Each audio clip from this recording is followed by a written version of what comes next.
So it should be popping up here in a second.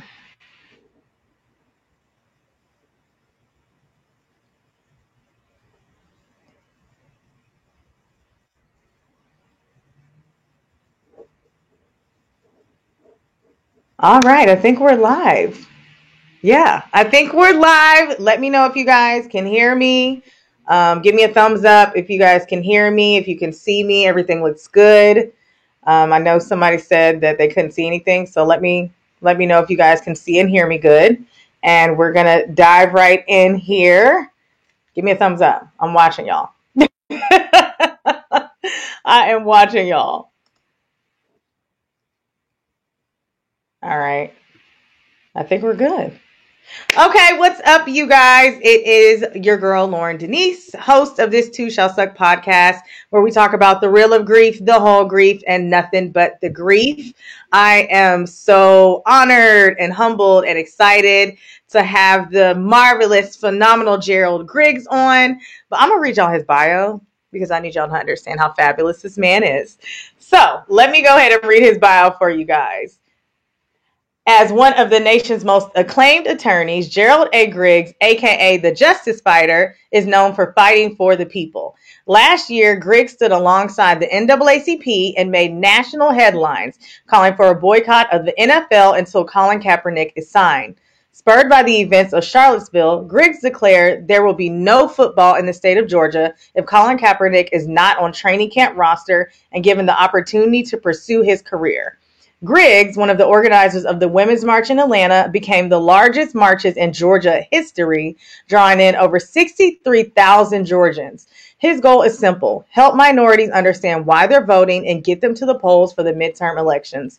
Attorney Griggs established his career by following the footsteps of Dr. Martin Luther King Jr., Thurgood Marshall, and attorney Johnnie Cochran. A well-respected litigator and known for taking on the giants, Attorney Griggs has tried over 400 cases in a time when most attorneys are settling cases. His representation of Jaheim Herrera, an 11-year-old bullied until he committed suicide, helped launch the national anti-bullying movement and change the anti-bullying law in Georgia. After sitting on one of the longest trials in Georgia's history, the Atlanta Public Schools trials, Griggs rallied the community to defeat the Opportunity School District proposal at the polls. The initiative would have allowed the state of Georgia to take over failing schools and decide whether to shut them down. Currently, Gerald is defending former NFL cornerback Desmond Morrow after he was choked by police responding to false reports that he had a gun. Henry County Police Officer David Rose was fired after dashcam video recorded the officer saying, "I'm not going to write it down, but hell yeah, I choked that." Beep, beep. Today, we learned the true depths of cover-up, Griggs said. The public's trust is something not to be toyed with. Attorney Griggs is a 1996 graduate of Woodford Academy. He furthered his studies at Oxford College of Emory University, where he received his BA in 2000. After his time at Emory, Attorney Griggs received JD in 2004 from the University of Cincinnati College of Law, the fourth oldest law school in the country. Attorney Griggs began practicing law in the state of Georgia after passing the bar exam in the fall of 2004. He is an attorney. He is a law changer. He's a social justice activist. He is the vice president of the NAACP Atlanta chapter. He has spoken on TEDx. He was Emory University's 40 Under 40, and you have seen him on CNN, TNT, ABC. He was on MSNBC last night. I mean, I'm not going to say all of them, but just know this is an important man. So, Gerald, thank you for being here. Thank you for having me. Absolutely. I'm super excited to have you here. So, I just wanted to start out. I have a couple questions here. I just wanted to start out and ask you, how did you become this justice fighter, fighting for the people? How did you get into this world? Well, I was born into this world in 1978 in Atlanta, Georgia, on P Street at Piedmont Hospital, to a postal worker and a school teacher, Vietnam veteran. And they just empowered me to want to fight for the people. And being that I'm from Atlanta, Georgia, in the birthplace of civil rights, the birthplace of Dr. King, I grew up looking up to luminaries and giants like Dr. King, Thurgood Marshall, and Johnnie Cochran. And I could kind of matriculated my education, decided I wanted to help the people, and it kind of led me to law school, and it led me to the practice of law. Awesome. Now, how did you get the name Justice Fighter? How did that become coined your name? I was kind of given that name. So, like I said, I grew up looking up to Johnnie Cochran, who was a trial attorney, and then, of course, Dr. King, who was a drum major for justice, and I always liked to fight like Thurgood. So one day, people kind of merged it together. It's like, you know what? You're not Dr. King, and you're not Thurgood, and you're not Johnny. You're kind of a mixture. And I'm like, well, I'm not any of them. I'm not even close. And he's like, well, I know what you are. You're the Justice Fighter. And I was like, I kind of like that. So I've been the Justice Fighter ever since. I think I've been a Justice Fighter now 10 years, something like that. And it fits because, I fight for justice. Awesome. So, first I wanted to ask before we get into all these other questions, how are you holding up as a Black man in America with all of these things going on?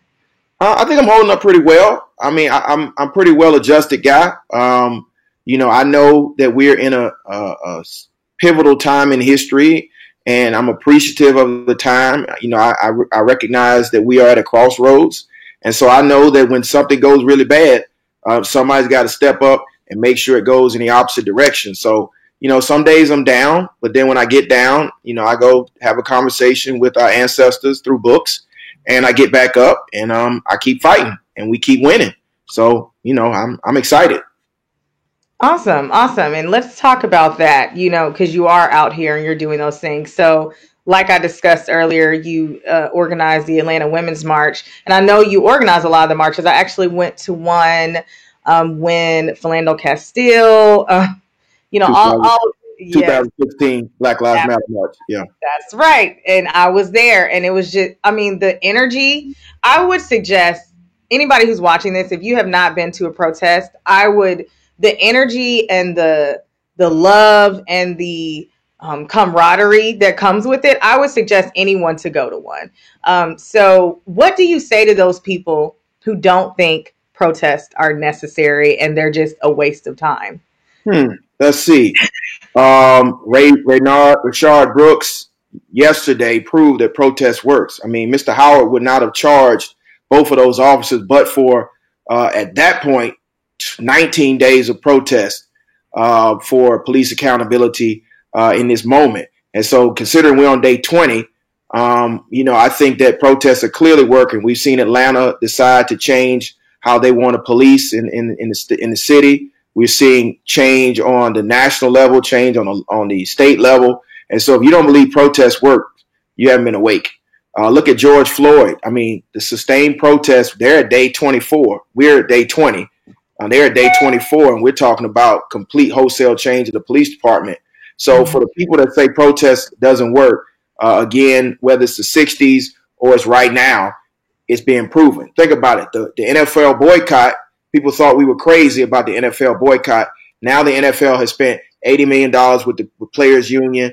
It spent another $40 million through Nike to Colin Kaepernick, and then another $80 million on social justice, and another $100 million. And now the players can protest, and Roger Goodell has apologized for his treatment of the protest as well as his treatment of Colin Kaepernick. And hopefully we're very close to seeing Mr. Kaepernick return. Now, it took 3 years, but you have to remember the bus boycott took 381 days. And so you have to maintain and sustain that movement. I was watching the news earlier. There's a young man up in, I think it was Milwaukee, who protested for 300 straight days during the 60s, 300 straight days. And we're just on day 20. So once you realize that this is a movement and not a moment, you start studying the historical perspective of protests and you realize they work. This country was born out of a protest. There would be no United States of America if it wasn't for the Boston Tea Party. So, I look at the people who say that, and I realize that they have never been at a protest. They don't understand, like you said, the energy. The 2016 Black Lives Matter protest brought 15,000. At that point, it was the 10th biggest protest we'd had in the last 20 years.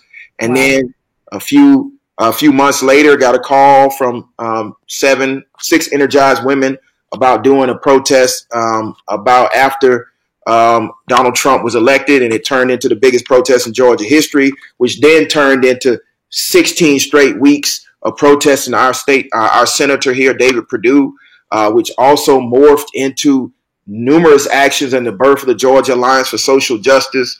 And of course, we always have had the NAACP, which is born out of a protest to protest the lynchings that were occurring in 1909. So a lot of the groups that you know today as luminary and legendary civil rights organizations were born out of protests. That's right. I love it. I love it. So what do you say to those people who, some of the protests have turned to riots, and we all know that conversation that it's not us, it's other people. What do you say to those people? Because to me, how I look at it is this is a lot of anger from years. So what do you say to those people who are seeing these riots and thinking this is not the way, this is not how you get things done? Yeah, well, I mean, you're dealing with 400 years of oppression. And so as one of the individuals that helped the young people organize the Friday protest, that, was 4.5 hours of peaceful protest. And then there were outsiders that decided that they want to vandalize CNN and burn a cop car. I would say, in the words of one of my mentors, Dr. King, riot is the language of the unheard. And for years in this country and for years in this city, people have gone unheard when they elevated their voice about police brutality. So not that I condone what they did, but it got people's attention very quickly. And, for all the people that want to come out and say, that's not the Atlanta way, they shouldn't have done that. I agree to a certain extent that they shouldn't have destroyed property. But if you are more concerned with the property than the loss of life that has been ignored in this city, then the problem is with you. And for the individuals who were not at the protest that decided to get on camera and degrade the young people, shame on you. And that's why the young people have been consistently in the street for the last 20 days, and it's been peaceful. So, my thing is this. You said that Atlanta is Wakanda. Well, was Atlanta Wakanda for Rayshard Brooks? Was Atlanta Wakanda for Jimmy Atchison? Was Atlanta Wakanda for Oscar Kane? Was Atlanta Wakanda for Kane Rogers and Jamarian Robinson and Jimmy? Of course, Jimmy. I mean, I've been with Jimmy's family for so long that name keeps coming back up. Was Wakanda for Deatrick Griffin and DeAndre Phillips? Was Atlanta Wakanda for Katherine Johnson and Corey Ward? And there's just so many others. And so I think that, again, people are starting to learn in real time that Georgia has a police brutality problem. Dr. King talked about that during the March on Washington. He talks about that in many of his interviews. And that, we got to deal with this problem and address this problem once and for all. That's right. No, I absolutely agree. So someone asked, you talked about conversation through books, and it's funny, we just had this conversation. They want to know, what books are you having these conversations? So when I want to talk to a great lawyer, I decide to talk to the greatest lawyer of the 19th century, sort of end of 20th century, and that's Thurgood Marshall. And so I've been reading the book, The Devil in the Grove, which is about the Groveland boys and the attempt to frame some African Americans for a killing that they didn't participate in. And it talks about the NAACP in Florida and how they called Thurgood down there. And what's interesting about the Groveland case is it's not that far from Sanford, Florida.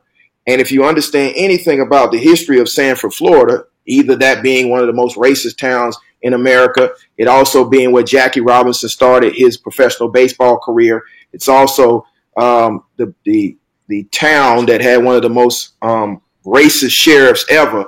And a lot of our civil rights, social justice history, even in the present, is centered there, whether that's Trayvon Martin or the Groveland boys. And then you understand that Brunswick is only 3.5 hours up the road, and that's where we have our dear brother Ahmaud. So once you understand where you are historically and geographically, you understand what you're dealing with. So I talk with Thurgood through his books. When I talk to a lawyer, I have Johnny's book over there as well.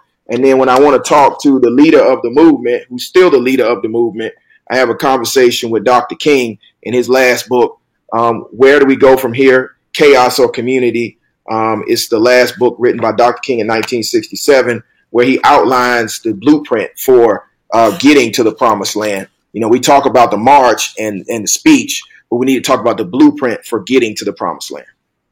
That's awesome. So you and I kind of discussed like that. People keep talking about what do I do? Where's the blueprint? And you're saying like it's literally in that book. He laid it out Yeah. for us. Yeah. And so, So people would just follow that. yeah, so here's some of his words. And so we're in a dark period in America, right? And so he says here, are we seeking power for power's sake, or are we seeking to make the world or our nation a better place to live? If we seek the latter, violence can never provide the answer. The ultimate weakness of violence is that it is a descending spiral, begetting the very thing it seeks to destroy. Instead of diminishing evil, it multiplies it. Through violence, you may murder the liar, but you cannot murder the lie or establish the truth. Through violence, you may murder the hater, but you do not murder the hate. In fact, violence merely increases hate, and so it goes. Returning violence for violence multiplies violence, adding deeper darkness to a night that's already devoid of stars. Darkness cannot drive out darkness. Only light can do that. Hate cannot drive out hate. Only love can do that. So the quotes that we always see of Dr. King, it's in this book, and he kind of outlined what he was thinking. And people only use that part of it. They don't read that part before it, though. Yeah. They love quoting that last piece, though. They love quoting that. So before we get into Rayshard Brooks, because obviously that's kind of the most recent one, I want to talk about Breonna Taylor because, there's a lot of conversation that not a lot's being done because it's a Black woman. And I know that's kind of been a struggle of saying that, like, we understand and we're always going to ride for our Black men, but it doesn't seem like it's the same for Black women, and her killers are still free, So why do you think there's not as much as a push? And I'm not saying that there isn't, but why do you think people feel like there's not as much as a push, and why they haven't been arrested yet? That's a good question. And I think what happened for our dear sister Breonna is that she came right in the middle of three very high profile cases. And so, I was there kind of on the ground when Ahmaud happened. And people have to remember, Ahmaud happened in February of 2020. So it's February the 23rd it happened. The NAACP got the call February the 26th, and then coronavirus happened. So we were fighting to break through the news cycle of coronavirus. And once my dear brother Lee Merritt got the case, and then Shaun King got the case, and the New York Times article hit, it broke through. So the world was fixed on Brunswick.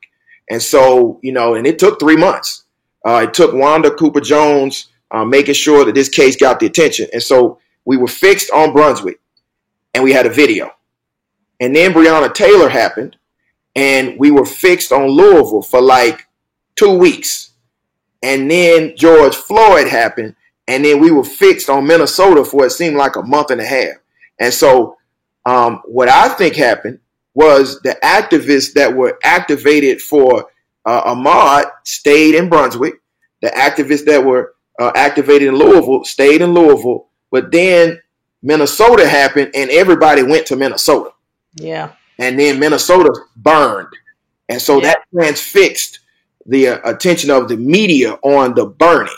And so, I think some of it is sexism, and our sisters are right for being upset. And I think that our activists need to pay a lot more attention to what's happening in Louisville. Some of the blame goes to the Attorney General in Louisville. I mean, he's the chief law enforcement officer. He's a Black man. Why can't you provide justice? And I think we need to apply a little bit more pressure on him. But I agree. Many times in this movement, we are too transfixed on African-American men. And I think that we need to have a more holistic approach to this and make sure we focus on the Breonna Taylors and the Alexia Christians and the Pamela Turners, of course, Sandra Bland, and so many others, Corinne Gaines, these names that we don't say all of the time because this is an epidemic that's attacking all Black lives. And so, I take some of that responsibility, even though I have not left Georgia. I've made my commitment to social justice be Georgia. Right. Because you can't run around the country and spread yourself thin. And so there are some national activists who have been working, and Tamika Mallory has been very good at that. And I appreciate her work. And there are others that have been doing this work for a while. But we need to train up a new generation of national activists so we can have 15 or 16 activists that can go activate in a city and bring that attention and that pressure that's necessary. Yeah, no, I think that's great. And so I guess what it entails, like if somebody's like, well, I think I can do that. Like, I think I can go and like really be an activist. Like, what do you need to do? I know it's not like you getting jumped in or something. Like what? It's not like a game. No. Right, you're not getting jumped in. No. Right. Like if anyone's watching this live and it's like, I think I want to do that. Like, what would be, I guess, the first steps that you would tell them to, make it happen? Yeah, the first thing would be to connect with somebody who's already in this work.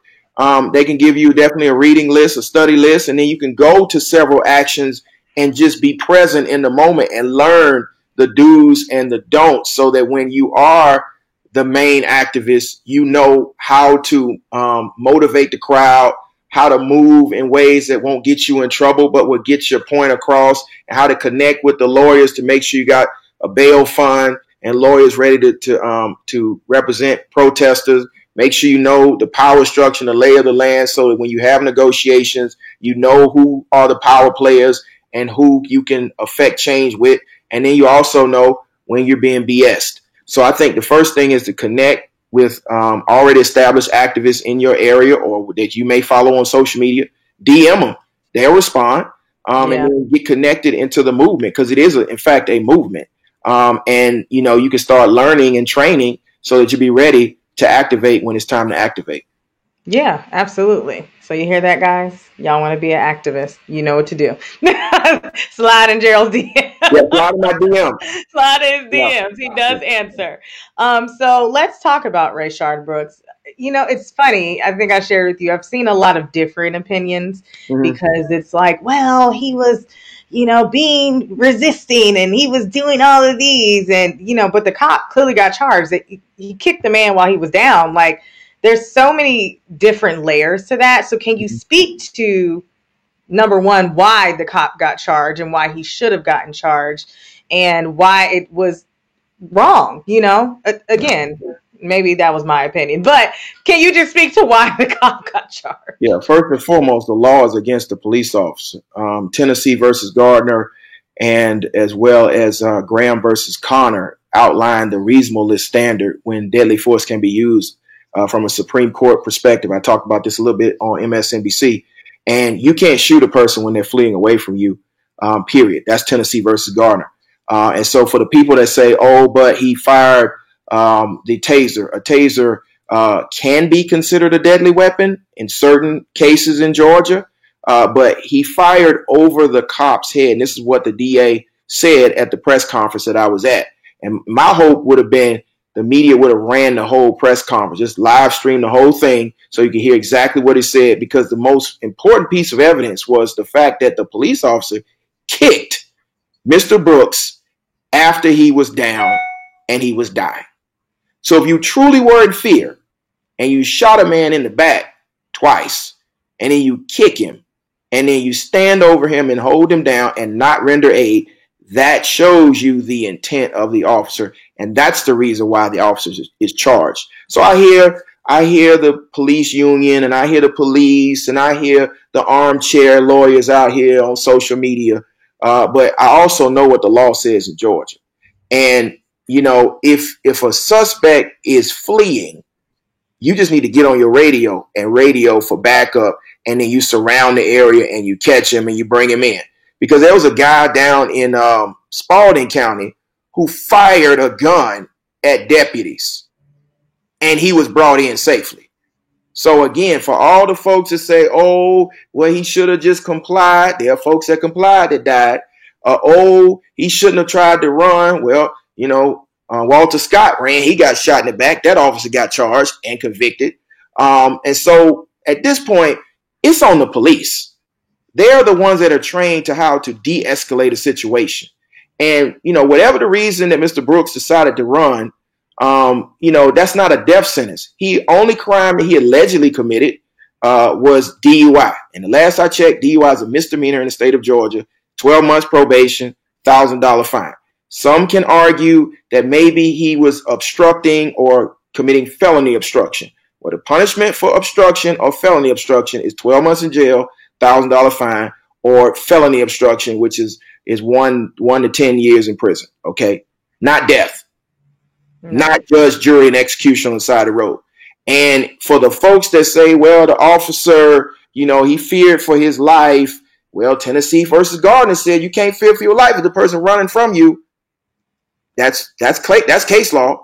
Graham versus Connor says the reasonableness test. What's reasonable?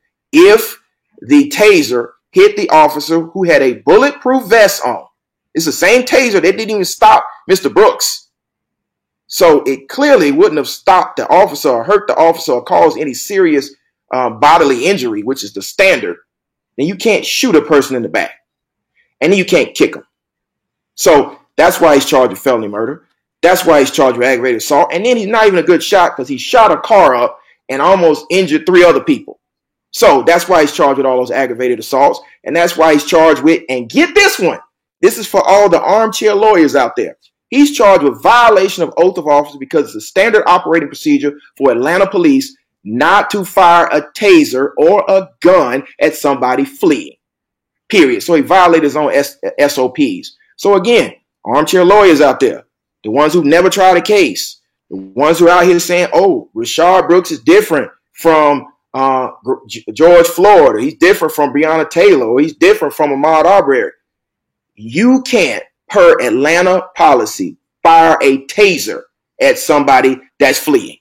So you definitely can't fire a gun. So that's why he's charged with all of those counts. Well, I hope no one else has any more questions about that, because I didn't know that. That's crazy. Yeah, I did not know all that. Thank you. Yeah. Yeah. My goodness gracious. So let's kind of dive into these wonderful police. So I've seen, we're talking about defunding police, and people are in an uproar about it. Like, what are you talking about defunding the police? Can you politely explain to people what that means and why we're talking about defunding the police? Yeah. And so I think this is one of those moments where you have the people in the ivory tower that are activists, and you have people on the ground. So when you hear the term defund, I would not use that term. I would say reallocate. Okay. Defund puts everybody up on guard. And Atlanta police, their budget is like $200 million. So when you understand their budget is $200 million, but yet we don't have a homeless shelter to put the homeless people, our schools aren't well funded, and all these other things, people are saying instead of militarizing the police, we should allocate those funds to other social service programs to rebuild the community and thus lessen the need for public safety. So to me, defund means to shift the funding to other programs that will help raise the quality of life in that community. That's what defund means. Now, again, the ivory tower activists wanted a catchphrase that would get people excited. And trust me, defunding the police did exactly that. But when you look at the actual principles that they are outlining, it's more like reallocate. And I think most people can get on the principle that we need to reallocate funds to fund healthcare, to fund education, to fund parks and services and recreation centers for the young people so they don't have interactions with the police except for PAL, which is the Police Athletic League. So I think that if we just break apart or deconstruct the words and get down to what the action items are, I think most people can get behind it. Yeah, I agree with you, because I had a conversation with a friend, and he's like, well, I think this defunding police is extreme. And I'm like, well, if you think about all the schools that have been defunded. That's what Opportunity School District was trying to do, was trying to defund education. And that's why we had to push back. So right. You got to think about it that way. Yeah, but I think, like you said, wording is important. Use the words, kids. Use them right. Important. Exactly. So I saw you discuss this on the Burt Show, and you were talking about the police reform that Obama had put into place, the 21st Century Police Initiative. Yes. So can you, number one, talk about that for people who don't know what it is, and why do you think they haven't pushed that initiative forward? Okay, so right after Mike Brown was 2014, they convened a task force because, of course, after these incidents, they love to put together task force and panels to talk about what they need to do. So this task force comprised of Cedric Alexander. Many of you guys have seen him on CNN and everywhere else. I love Cedric, great guy. Brian Stevenson was on it. Just a whole host of just intellectual brains in this area, and activists and police. And they all got together and they studied the issue and they came up with recommendations. There are 6 pillars, 94 recommendations. I put many of them on my social media. You can go to my Instagram, kind of lays out the recommendations. And the recommendations are the solution. Now, the question is, why has it not been implemented? Well, because it was a recommendation. It was a task force that provided recommendations. There was never an executive order that empowered them. There was never legislation that mandated them. And so they sat from May of 2015 to now. And since May of 2015 to now, I've been yelling at the top of my lungs, hey, there's a solution over there, the Obama 21st Century Policing Initiative. And I would have police departments say, yeah, we've implemented 20%. And I'm like, dude, implement all 94. So we can get to the part where you guys have rebuilt trust. That's pillar number 2, rebuilding trust and legitimacy. Well, we got this officer wellness and mental health. That's pillar 3, mental health and wellness. I mean, it's all in there. And so I've been saying this since Mike Brown. I said it at the 2016 march with Philando Castile and Alton Sterling. I said it after Terrence Crutcher. I said it after each and every one of Pamela Turner, each and every one of these cases until we got to Jimmy Atchison, which was 2019, right before the Super Bowl. And I was like, City of Atlanta, you need to implement the Obama 21st Century Police Initiative. You need to make it law. There was a council person, Kwanzaa Hall, after DeAndre Phillips, which was in 2017, that presented legislation to enact it. They presented 3 bills. One was marijuana declassification. 2 was repealing the broken windows legislation. And 3 was the enactment of the Obama 21st Century Police Initiative. We got marijuana declassification. We got broken windows policing. And then there was a certain city councilwoman from the 11th district that said we need to hold up on Obama 21st Century Police Initiative. I'm going to let y'all guess who that was. And so from that point to now, I've been trying to have a conversation with this individual. We met once before when they were making promises about what they were going to do, running for office, and they were going to have transparency and accountability and all that stuff. I said, okay, we need to pass the Obama 21st Century Police Initiative. That was 2.5 years ago. And so now I'm appreciative that that person finally heard on the 15th day, so I'm sorry, the 16th day of protest, that maybe the Obama 21st Century Police Initiative is the way to go. So it has now been placed in an executive order. My hope is it will be placed in an ordinance so that we can make it the law in Atlanta. We already have several bills that are pending in the State House to make it law in the state of Georgia. And my hope is that the Congressional Black Caucus will make it a law in the on Capitol Hill so we can get to the resolution of this so we don't have any more of our brothers and sisters dying. But, you know, lawmakers, they just need pressure. And so if you guys don't remember anything else I say, remember that there's a solution. It's not the president's plan. It's not Mitch McConnell's plan. It's not even the Congressional Black Caucus's plan, because we need more than just banning chokeholds. That's low-hanging fruit. We need to implement the Obama 21st Century Police Initiative. You can go to the Department of Justice, type in Obama 21st Century Police Initiative. They got a report. It's 130 pages. They got an implementation guide that's 34 pages. And then they got the recommendations, which are 10 pages. Just read the recommendations, because I know you're not going to read the 130 or the 34. Just read the 10 pages, and you'll see, oh, Mr. Griggs is right. This is simple. This is low-hanging fruit. And it's not Black Lives Matter. It's not Blue Lives Matter. This is simple law mattering. And it's something that people that are pro-police or pro-protester can get behind. So, you know, my thing is, we got to hold our elected officials accountable. And that means everybody. Mm-hmm. doesn't just mean Republicans. That doesn't just mean Democrats. That doesn't just mean black men.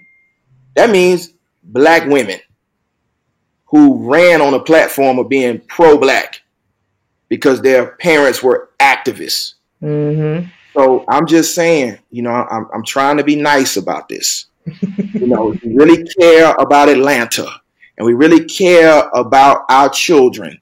We would empower our police force to do the Obama 21st Century Police Initiative instead of them walking off the force because a man kicked somebody after he shot him in the back and killed him.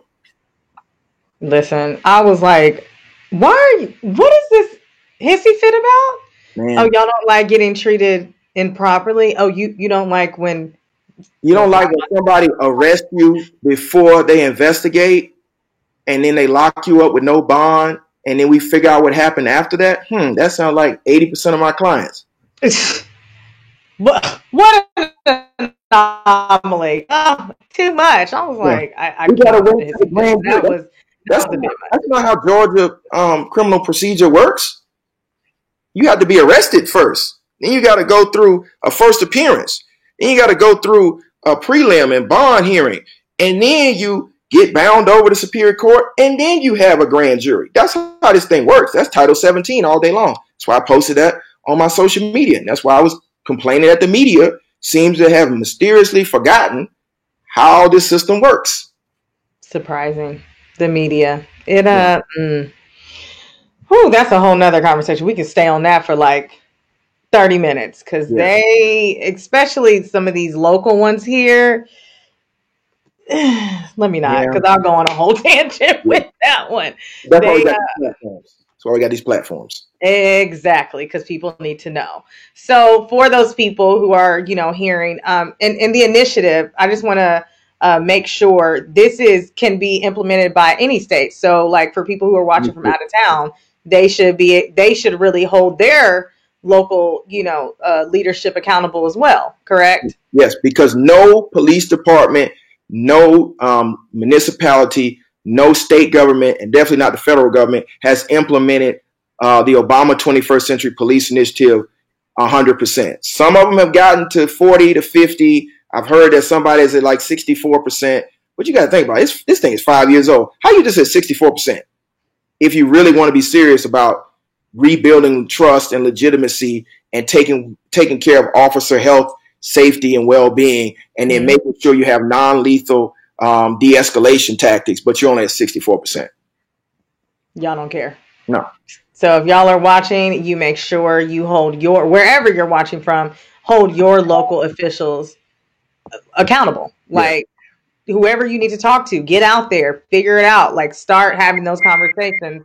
Like he said, research, figure out about it. Because honestly, I hadn't heard of it until I heard you on the Burt Show. And I was like, I don't even know what that is. And I felt kind of like, I feel like I should know what that is. But now it's like, I need to do something. So what can you do for those people who are watching and saying, I want to make sure that happens? What can they do to make that happen? Call your elected officials. Go down to City Hall and ask your mayors and your city council, one, do they know what the Obama 21st Century Police Initiative is? And two, why haven't they fully implemented it? And you'll be surprised at the answers. Many of them are like, oh, I didn't know what that was. But you've been talking about police reform. Like you talking about police reform, and the brightest minds in the area of police reform wrote this report 5 years ago. I mean, there's actually another report that's from the 60s. And let me just give you this piece of information. The laws around policing have not been adjusted since the 40s. So there was a Kerning, I think it's the Kerning Commission on Police, that was a task force commission in the 1960s. And then there's the task force on Obama 21st Century Policing. Those are the two big bedrock studies on this. Neither one of them have been fully implemented because the laws around policing haven't been changed since the 40s. And so if you start thinking about this, what's the holdup? And so you can ask your elected officials, do they know about it? If not, give them the implementation guide. Tell them to go look at it. Tell them to call Cedric Alexander. Tell them to call Brian Stevenson. They don't know who Brian Stevenson is. Tell them to go watch Michael B. Jordan in Just Mercy. And the guy who created the lynching museum over in Birmingham and say, yeah, that guy. He's a brilliant mind. He's the closest thing we have to a modern day Thurgood right now. And so when you have those minds that have already put the work in, let's just take the recommendations out of the book, put them into a law, make that the law, and now let's start holding folks accountable. That's it. It's that simple. That's it. Simple concepts, guys. Simple concepts, everyone. So to kind of piggyback off that, I have a lot of I call them my white allies. They are like, I don't know what to do in this moment. And I feel like I feel like it's weird, right? Because I had this conversation with a friend that we're in a space of, yes, this is a time to educate, but it's also exhausting educating. So it's like that balance, like, okay, how much do I have to educate you until you take the responsibility? Or do we need to start taking that responsibility? So I say that. So it's kind of a two-part question. Do we as a people need to continue to educate those who are asking? And for those white allies who want to be educated, like, what can they do to be educated? Okay. So the first part of the question is yes and no. I mean, if I am in the space mentally to help you understand what it means to be a black person in America, I will take a few opportunities to educate you. But if you're not taking your own initiative to realize that there's been 400 years of oppression and a lot of the stuff that happens in this country is deeply embedded systemic racism, you just have blinders on. Because if you don't understand that certain times, certain things are just inherently blatantly racist. Like if black people are at a cookout and you decide to call the police on them for doing absolutely nothing, that's the problem. If you have a problem being called Karen, saying it's a racial slur, that's not even a slur. But your uncles and cousins have no problem using the N-word. You might have a problem. And if you don't even like the R word, if you don't like the R word being thrown around, like racism, and you saying we playing the race card, okay, let's be real. There's no such thing as playing the race card. No such thing. Because racism exists. It's real to black people. It's real to other people of color. And if we have to take the time and energy to educate you on some of the racist stuff y'all do, like them monuments. If you say that that's my heritage, and we say your heritage is hate, and you keep saying it's your heritage, that's racist. Because think about it. How would y'all like if we decided to put on public land a statue of Nat Turner? Y'all would feel some type of way about that. If we decided to fly on the state grounds a flag that's symbolic of the blood and mutilation and rape and pillage of your people. I can't think of a flag that we have like that because we've never done that. But matter of fact, if you got a problem with us bringing up the fact that you guys have done this, then that might be a problem. If you have a problem with us wearing a Black Lives Matter pin in Starbucks, I mean, everybody else can love their heritage, but us. If you had a problem that you only knew Juneteenth existed because of the last few days, you got a problem. Let me go a little bit deeper. If you got a problem with black people deciding not to stand for the American flag, then you might have a problem. Because again, who were the first people to die for this country? Crispus Attucks was the first person to die for this country. We've been dying a long time for this country. My father served in Vietnam for this country. So when you start talking about disrespecting the troops, many of our family members are those troops. And so when they went and fought in World War I and they couldn't come home to a free country, when they fought in World War II and many of them did not come home because they felt more free in Europe than they felt over here. When many of them went to Korea and did not come home because they felt more free in Korea, when many of them, when they came back from Vietnam, found nothing but racism. So let's just keep it real. Let's keep it honest. This country needs to live out what it says on paper. That's what this man said. This guy, the one y'all love to celebrate, him, that's what he said. And that's what this guy did. And so we're in a grand awakening moment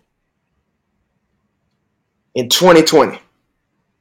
You guys elected a president that ran on the platform of Make America Great Again. So wait a minute. When was America great? Was it great in 1950? Or was it great in 1850? Because neither one of those 100 years was great for a lot of folks, whether that's African Americans or women. Not to mention our brothers and sisters that love a little different, or our brothers and sisters that believe a little different. So who are we making it great again for? Let's run on a slogan of Make America Great for the first time. And if that hurts you, you might have some issues internally that you got to deal with. And let's talk to our brothers and sisters that are evangelicals. Really? So let's get this straight. You got a problem with protesters, but Jesus was a protester. What do you think he was doing in the temple when he turned over the money changers table? Was that not a protest? Oh, maybe that's the wrong type. That's the wrong time to protest, right? Because it made everybody feel uncomfortable. That's the perfect time to protest. So, I mean, we got a lot. Listen, we got to have this conversation. It's got to get uncomfortable. Mm-hmm. You know, it was real uncomfortable for our ancestors that were slaves. It was real uncomfortable for the folks that, you know, don't have any pictures in the state capitol. We got one black person in the state capitol. One. Is a picture of Dr. King in the Georgia state capitol. Was he the only influential black Georgian? Seriously? I didn't see any women in there at all. No pictures of any women except for the wives of the governor. I mean, what world are we living in right now? I thought it was 2020. What happened to equality? What happened to equity? Mm-hmm. These are things that we have to have a conversation with, because I'm not going to leave this world worse off than I found it for my daughter. And so if my parents decided they were going to make the world worse off than they found it for me, or we be in really bad shape.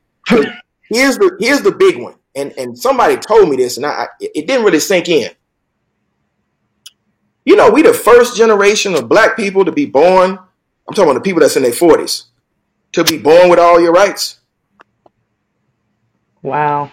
Because the Civil Rights Act of 1964 is the Civil Rights Act of 1964. That's when we got our rights. So my parents were born without their rights. They were born in the 40s. Ruby Bridges is in her 60s. Wow. So it's not some far gone time in the past. Literally, there are people walking around that did not have the right to vote when they were born. So that's where we are. I'm sorry, y'all. I was just speechless.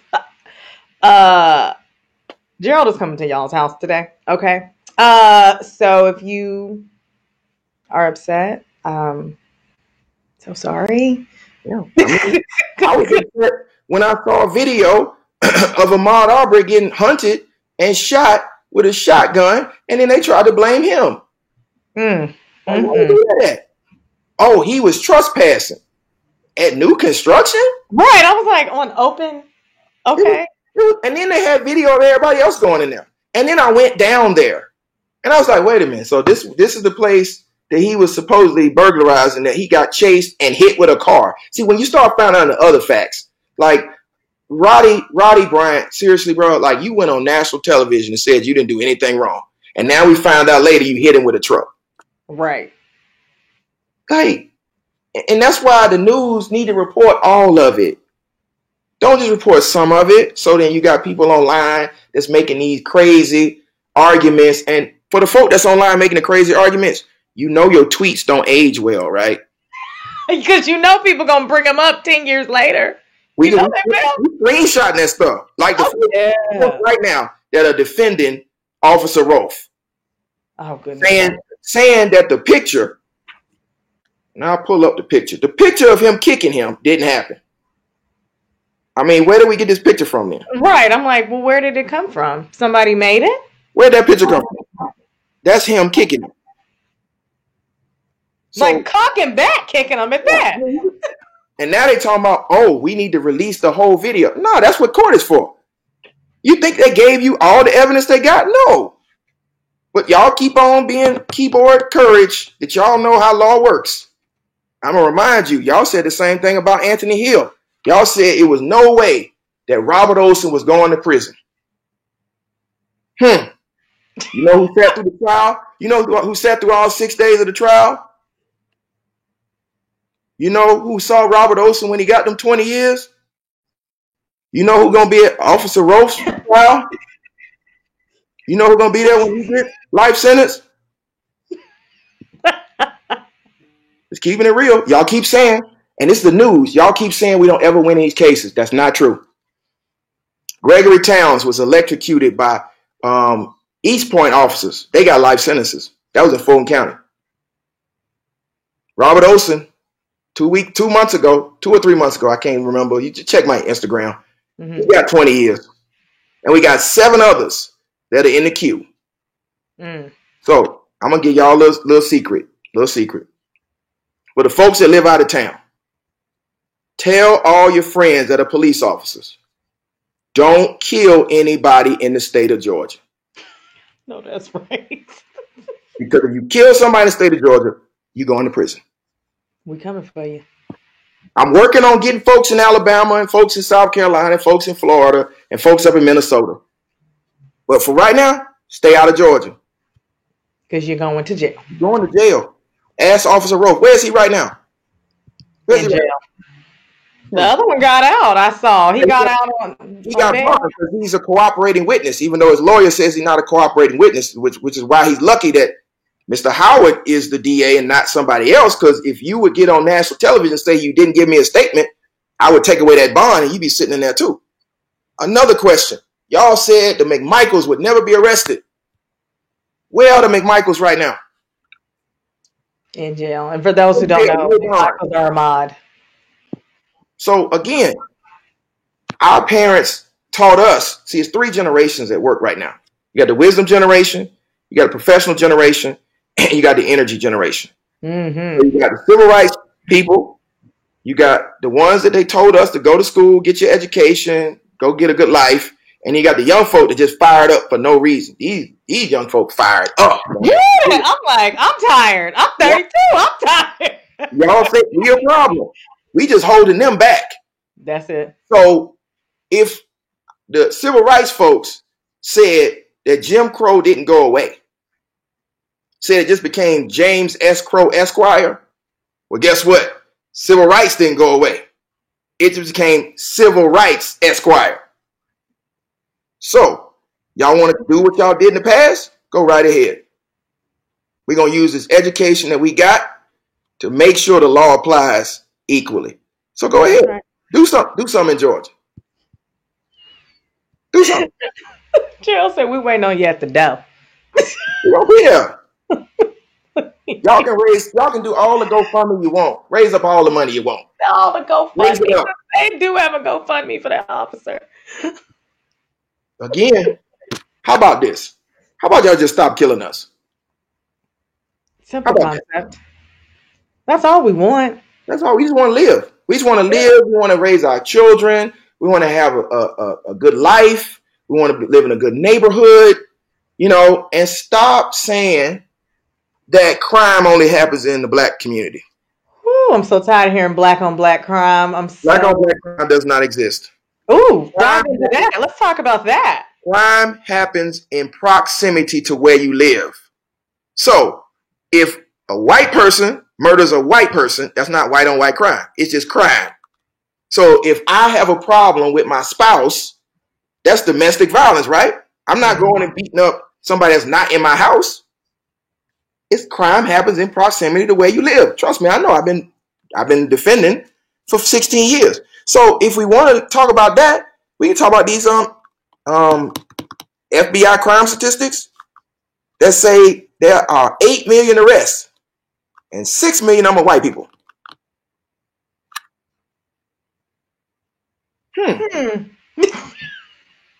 And that's just the arrest. Of course, we all know arrests are not convictions. That's right. So, but if 6 million of them are white people, why are we talking about black on black crime? Here's another thing. The murders. I looked up the FBI crime statistics, and I may be wrong. I know somebody gonna Google me, but I think last year there was 7,000 killings in America. Like went off on you. Like went off on you. Okay, so there was whatever. Well, there was 7,000 murders last year, right?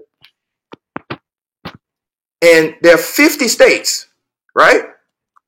So if there was 7,000 murders in 50 states, that's not enough murders for every single day in every single jurisdiction, right? So why on the news is always a murder?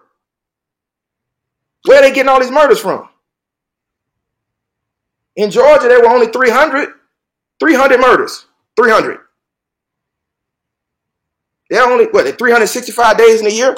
Where are all these murders that are happening on the news? Where are they happening? So let's report the truth.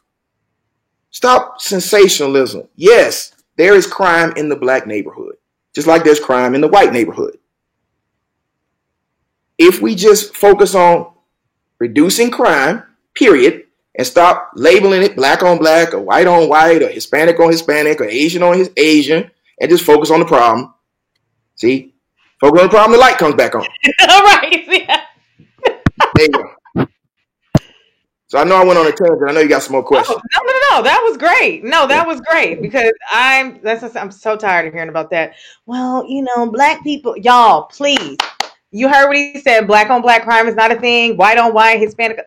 So just go to the uniform crime statistics on the FBI's website, and I rest my case.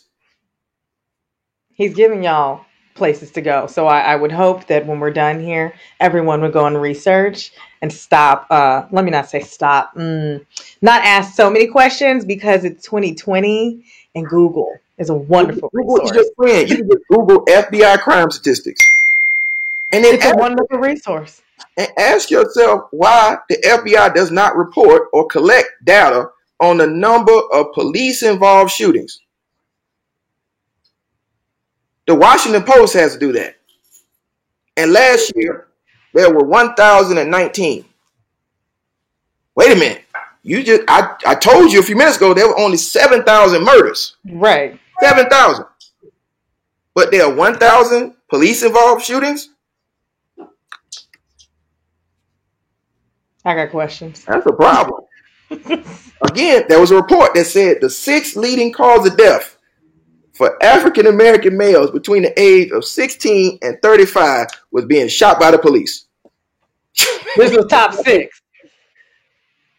So, we just making this up. Right.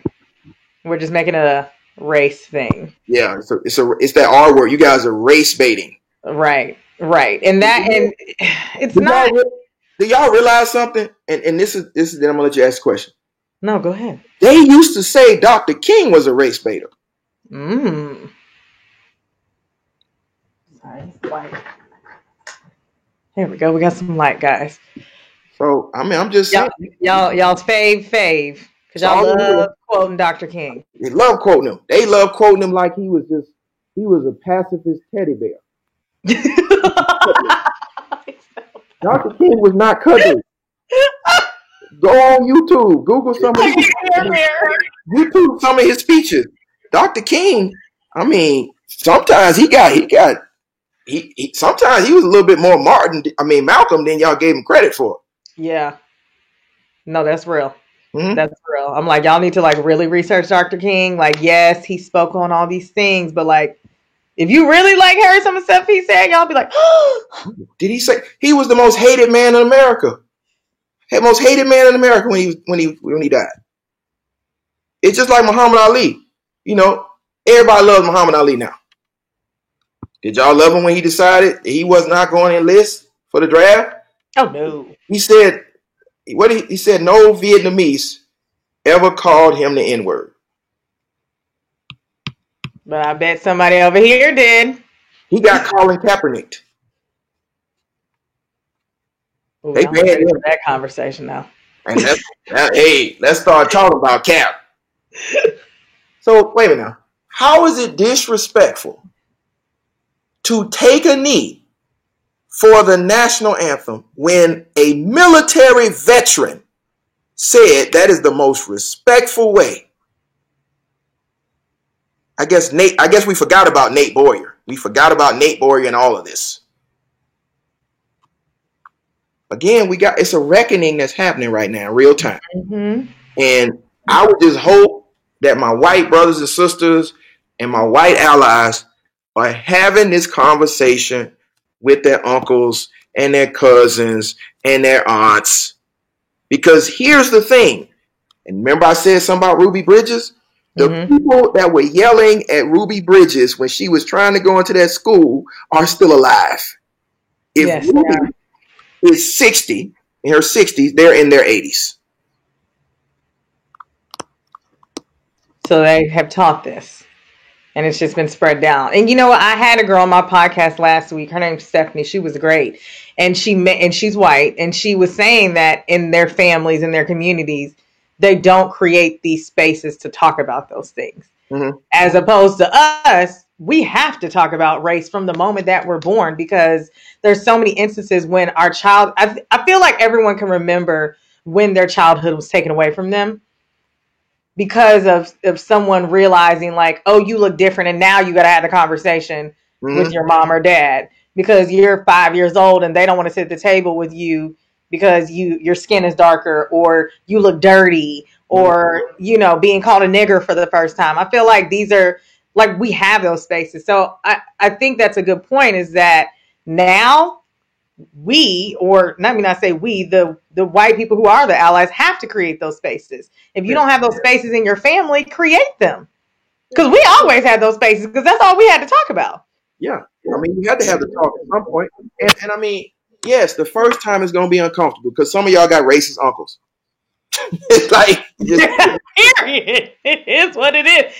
My friend has a racist daddy. She is married to a black man, and her dad is so racist, he won't even see the kids. Wow. How do you not see your grandkids? Like, how do you not see your grandkids? Yeah. And here's the thing.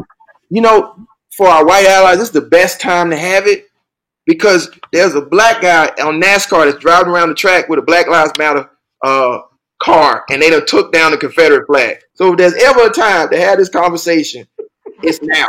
Because we're not going backwards. If anything, we're going straight ahead. They taking down y'all's monuments. They taking down y'all's flag. Right. And you got one person to thank for all of this. One. And y'all know who that is. Wrong. I saw today, he said people wouldn't know about Juneteenth. I said, sir. No, just the people you hang out with don't know about it. Right. You didn't, because you were going to have a rally on Juneteenth in Tulsa, Oklahoma. You were going to Greenwood. Most people didn't know what Greenwood was. Black people knew, but other people didn't know. And so I was watching Fox News earlier today, and I watch it occasionally. And I felt like I was in an alternative universe. They were literally talking about the protests and talking about the Confederate flag coming down and talking about Tulsa, Oklahoma. And I was like, am I really watching? They had an alternate spin on it, but I was like, wow. They had an African American on there who was kind of talking about the Rayshard Brooks case from another perspective, and he was in a sunken place. But The fact that they're even having these conversations shows you that this country is shifting. I'm gonna let y'all in a little secret, because there's a lot of people out here that believe that the country started its issue of division because of the black president. No. The country started its division 400 years ago when you brought people over here against their will and then told us we couldn't talk about that. Didn't start with Obama. I promise it didn't just start. No. This is not new. I think with COVID, we've been in the house, and now it's forced in your face. Yes. And now it's like, oh, this is a thing. Yep. Mm-hmm. We've been saying that for years. Thank you. Yeah. Thank you for joining. And now we're having this conversation out in public. And trust me, correct. We are still, I need to be real with you, we are still the moderate black people. We're the moderate ones. Mm-hmm. There are others who are not moderate. At all. I know a couple. I'm like, ooh, hope they're not watching. Yeah. So let's have this conversation. Let's have it once and for all. Let's get to the very root of the issue. You know, let's celebrate Juneteenth the same way people celebrate St. Patrick's Day and Cinco de Mayo and St. Valentine's Day and all the other holidays. You know, the way that y'all try not to celebrate Dr. King Day. You know, let's celebrate this holiday. Y'all, it's fun. Yeah, it's fun. It is. If y'all like rap music and you like appropriating our culture, come on over here. Food and everything else you like. And enjoy this. And we can have a good time. We can start having sales. Y'all can look, it could be like President's Day. That's right. Have a Juneteenth sale. 19% off. You can go get you some washing machines and all kinds of other stuff. Meanwhile, we're going to be at the cookout. Y'all can do whatever you want. Somebody was like, they wanted to be invited to the cookout. This is cookout. This is a cookout. It starts tomorrow. It's gonna be this is a 3-day weekend now, because every black person is celebrating now. Yeah. Yeah. You see, I got my Black is a Vibe shirt. I'm going to go get my Juneteenth shirt after this. Even some of the Republicans are celebrating. Tim Scott's coming. Omarosa. Well, I don't know if Omarosa's still invited. I was like, Candace Owens. Sorry. We're gonna make a plate for her. We'll put it outside the cookout. But hopefully at some point they'll realize that they've been drinking the Kool-Aid. Kanye is coming because I don't. Okay. Somewhere. All right. He's doing great. Yeah. Can we talk about Candace Owens? Because So, I've seen some people like, well, Candace Owens feels this way. So, this is. Here's the thing. Black people really didn't know who she was until maybe 2 years ago. Literally didn't know she existed. Like, she does not speak for black people. No, she does not. Did you hear what he said? He doesn't. She does not speak for black people. For the people in the back.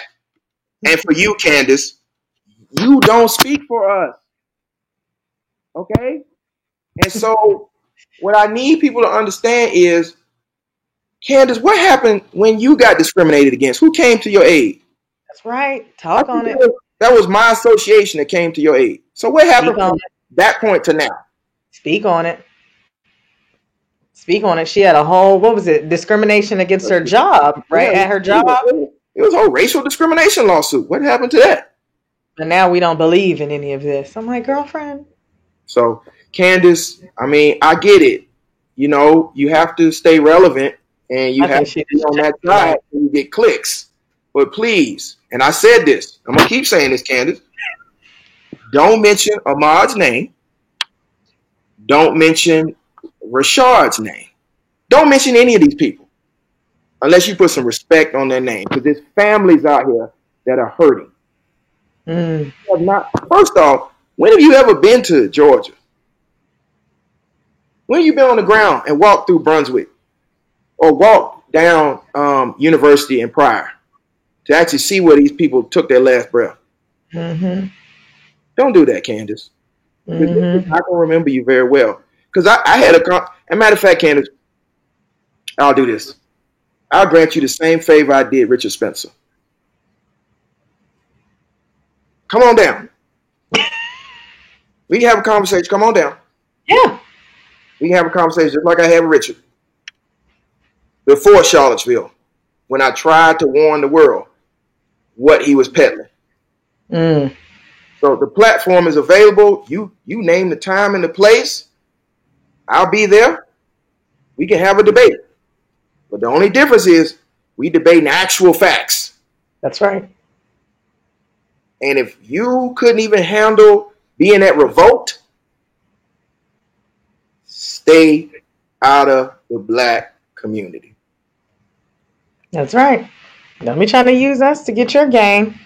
Talking about, was she the one talking about Blexit? Mm-hmm. Yeah, how did that work out? Blexit. It isn't. It isn't. Mm-mm. It isn't. Because you tried to jack it and make it something that it's not. I mean, let's just be real, Candace. Nobody's voting for Donald Trump. I'm sorry. I'm sorry. There's some people out here voting for him. They out here now. I think black women voted him at 4%. 4%. Oh, not a. Exactly. And then black men, it was 12%. And 8% of them. I was not. Like, So. Oh my God, Gerald, this has been great because me and Gerald sit here and go all night, and y'all probably like, y'all. I know, I'm sorry, y'all. Y'all didn't know I was entertaining. I'm not just always a serious lawyer guy. Right. I like to have fun. But it's real. It's a real trying time right now.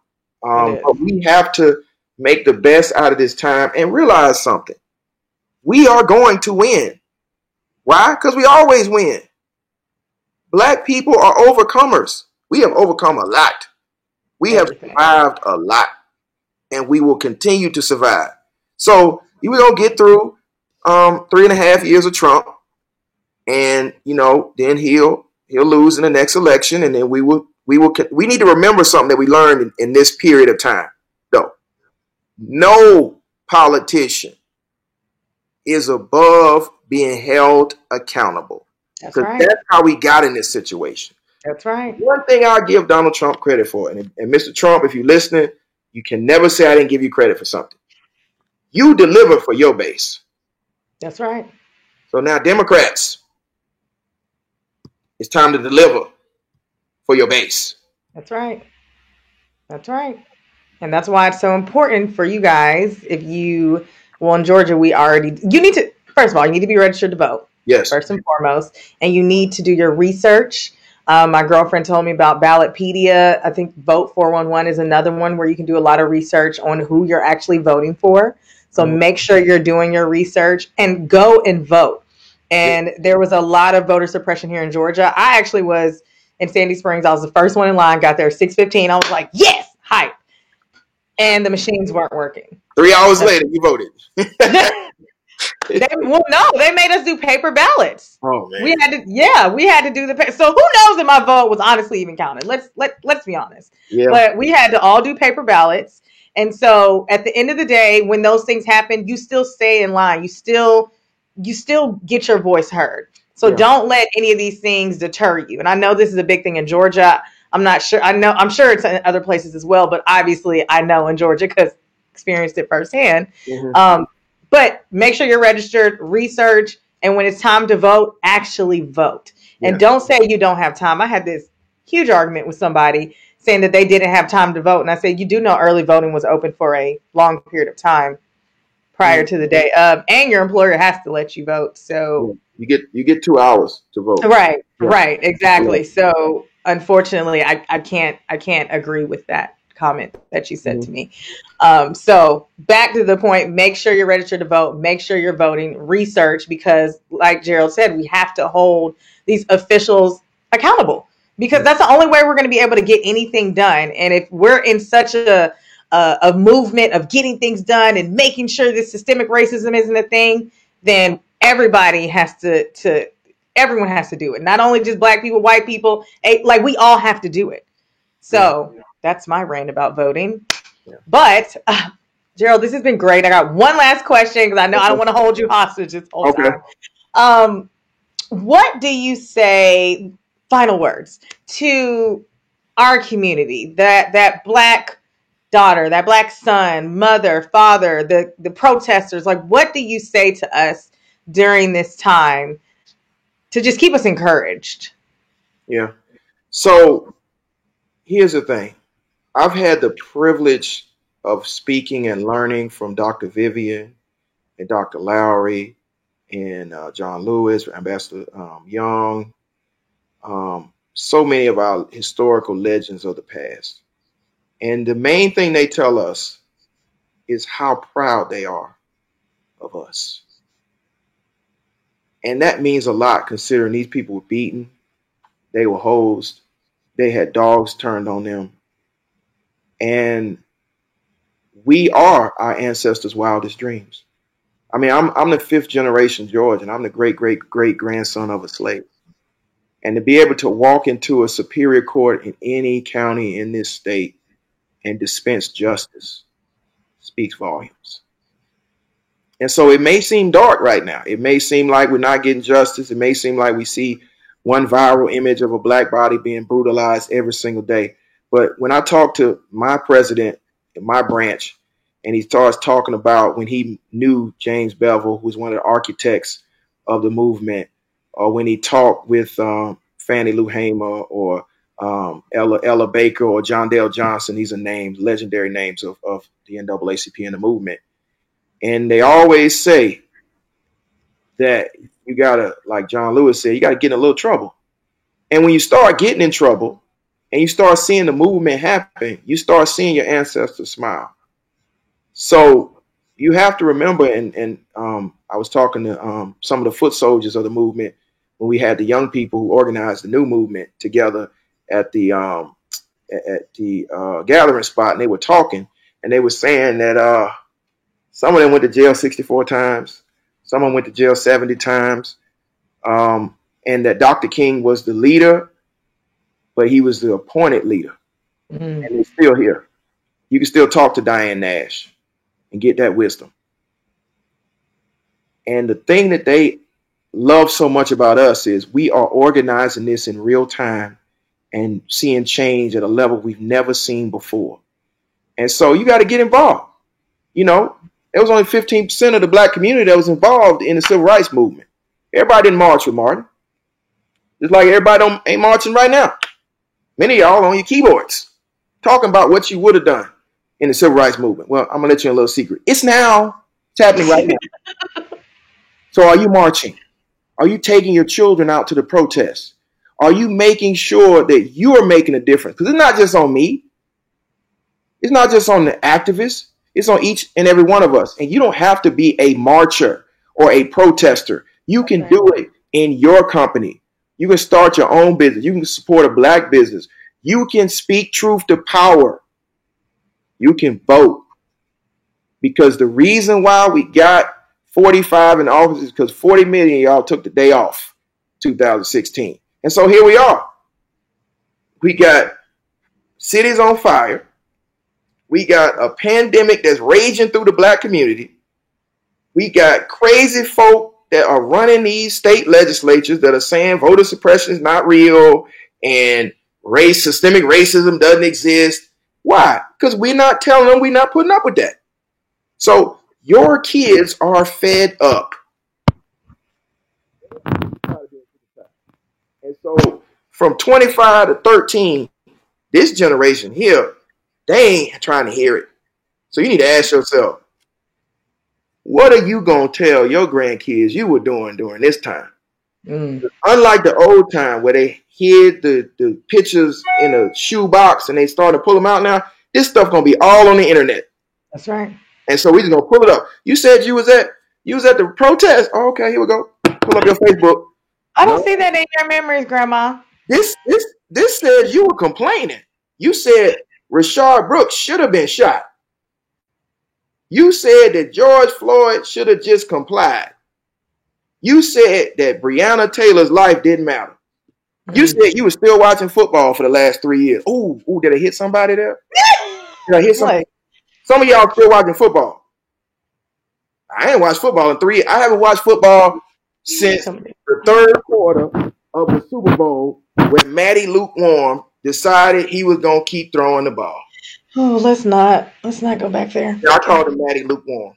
I ain't watched pro football since then, and don't plan on watching it this season. I mean, think about it. The Falcons have not been good since I stopped watching. Now, Georgia, Lord, on the other hand, has gone to a national title, have gone to SEC championship games, but the Falcons that y'all just love have not done anything. So, what did you traded your social justice card for a losing team, and now they talking about they about to protest. So even the Falcons are joining the movement. Everybody joining. So again, this is your opportunity.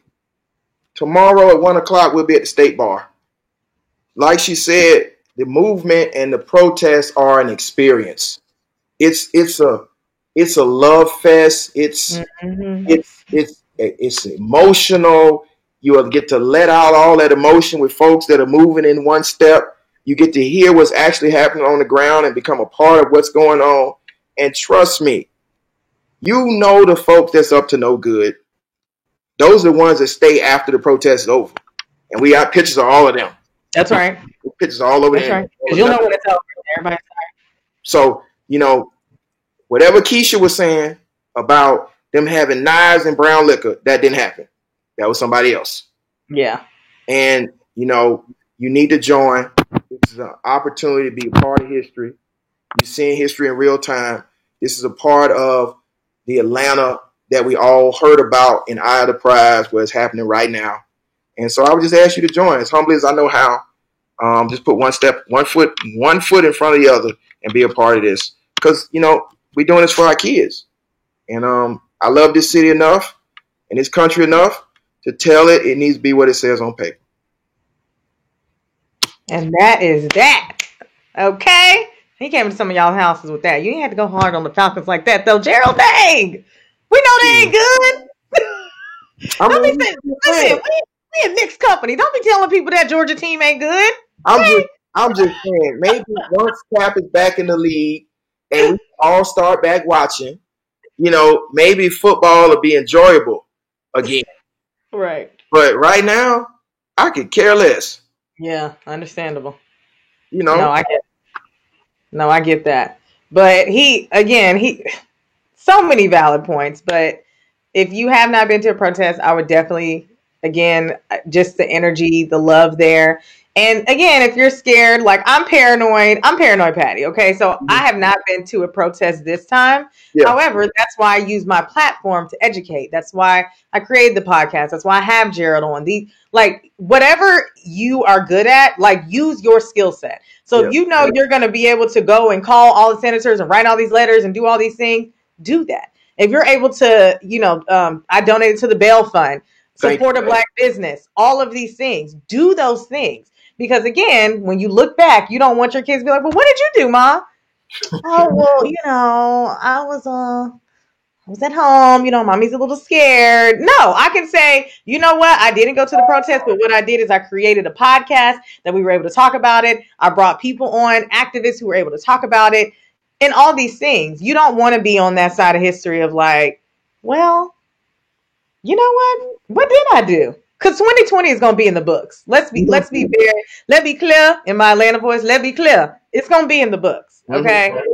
So, Gerald, I just want to thank you so much for being here again. I know you are a busy man, and I'm just so excited for everything that you're going to continue to do in the community. Thank you for everything you're doing in the community. If people want to find you, where can they find you? I have your Instagram there, but if they want to reach out to you, slide in your DMs, where can they find you at? Yeah, on all social media at Attorney Griggs. That's on Facebook. That's on Twitter. That's on YouTube.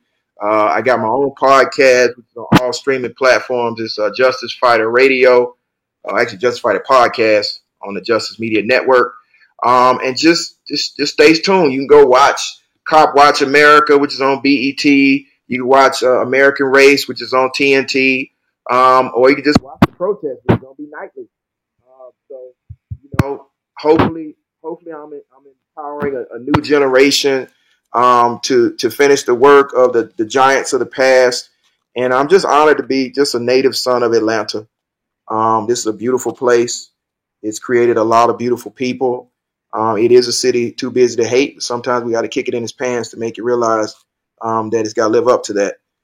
So, on all social platforms, at Attorney Griggs. Tomorrow we'll be marching for our dear brother Ahmaud. We got 7 counties coming up from Southeast Georgia. They're going to be marching. There are 3 other protests tomorrow. So you should be walking around some kind of way with your mask on, of course, masked up. Right. And remember, it was illegal until we reminded the governor that wearing a mask in Georgia is a misdemeanor. But yeah. When you were reading the bio, I was like, man, who that guy is. He's done a lot. But that'd be you. I mean, you just gotta pick a fight and get in it, and every once in a while you get a win. Yeah. And I think that we're going to win this battle, and I'm excited about it. And I just want you guys to follow. I want you guys to get out there and lead. If you haven't been to a protest, come. If you want to throw a protest, throw it. Just make sure you be peaceful and nonviolent. Right. And let's make some change. That's right. Well, thank you. You guys, I hope you guys, people are saying thank you, Mr. Griggs. Preach. So thank you. People are loving it. Right. People are loving it. If you have not listened to episode 4, it is titled Black is the New Grief. It is on all streaming platforms where I have Black men on there from 3 different generations talking about their experience. I have Black women talking about raising Black sons and daughters. I have white allies. I have white women married to spouses. I have a therapist on there. So if you have not listened to it, you are missing out. And make sure you share this with everybody because this was so informative.